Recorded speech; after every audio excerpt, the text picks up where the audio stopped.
በእስራኤልና በኢራን መካከል ያለው ውጥረት እየተባባሰ ሲመጣ ትኩረት ከሰማይ ወደ ባህር ወለል እየተሸጋገረ ይገኛል።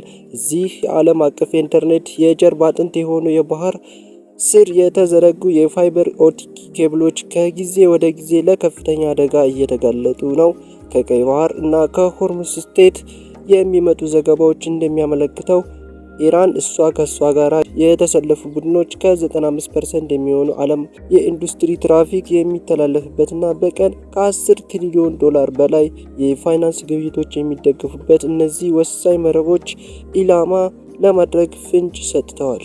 አደጋው አሁን በንድፍ ሐሳብ ደረጃ ብቻ አይደለም። በመጋቢት 2026 አጋማሽ ኢልደ ባትዝ የተሰኘችው የፈረንሳይ የኬብል መዘርጊያ መርከብ በንቁ ወታደራዊ ዘመቻ ምክንያት የሳውዲ አረቢያ የባህር ዳርቻ ላይ ተዘግቶ መቅረቷን ሜታ ቱ አፍሪካንስ ፕረለስ የባህር ሰር ኬብል ላይ ሲከናወን የነበረው ስራ ለማቆም ተገዷል። ይህ ሁኔታ ድርብ የፍሰት መዘጋት ችግር የፈጠረ ሲሆን የጥገና መርከቦች የተጎዱ መሰረተ ልማቶች በደህና መድረስ ባለባቸው ቁልፍ የሆኑ ባህር ክልሎች ወደ ዲጂታል ዝግ ቀጠና ይቀይሯቸዋል።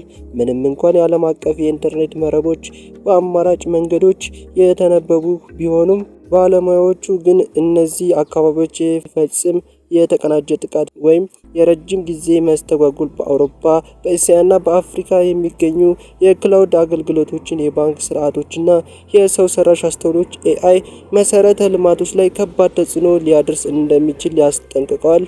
ሁኔታው በዘመናዊነት ግጭት ውስጥ እንደ በጣም ወሳኝ ተጋላጮች ከውቅያኖስ ወለል በታች በጥልቅ እንደሚገኙ የአሜሪካ ፕሬዝዳንት ዶናልድ ትራምፕ የአሜሪካ ኢራንን የነዳጅ ዘይት ሀብት ለመቀራመትና ስልታዊ ጠቀሜታ ያላትን የካርግ ደሴት በቀላሉ ልትቆጣጠር እንደምትችል ገለጹ።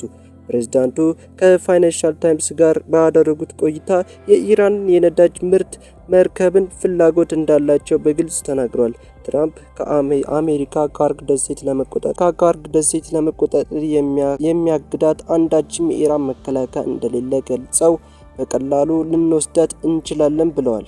እውነቱን ለመናገር ከሆነ ከኢራን የነዳጅ ዘይት መውሰድ እንፈልጋለሁ ያሉት የፕሬዝዳንት ይህንን እርምጃ የመቃወም ወገኖች የማይረቡ ሲሉ ነቅፈዋል። ከነዳጅ ተጨማሪ አሜሪካ በኢራን የሚገኘው የዩራኒየም ክምችት ለማውጣት እያሰበች መሆኑን ዘገባው ጠቁሟል። ፕሬዝዳንት ወታደራዊ እርምጃ እንደ አማራጭ ቢያነሱም ጉዳዩ በፍጥነትና በፍትሃዊ በሆነ የሰላም ስምምነት እንዲቋጭ እንደሚፈልጉ አልሸሸጉም። ይህ ንግግር በመጣው ከ3500 የሚጠጉ የአሜሪካ ወታደሮች በመካከለኛው ምስራቅ መድረሳቸውን በታወቀበት ወቅት ነው። ጉዳዩ ይበልጥ አሳሳቢ አድርጎታል። ከካርግ ደሴት ኢራን የነዳጅ ኤክስፖርት ወሳኝ የባህር መሆኗን ይታወቃል።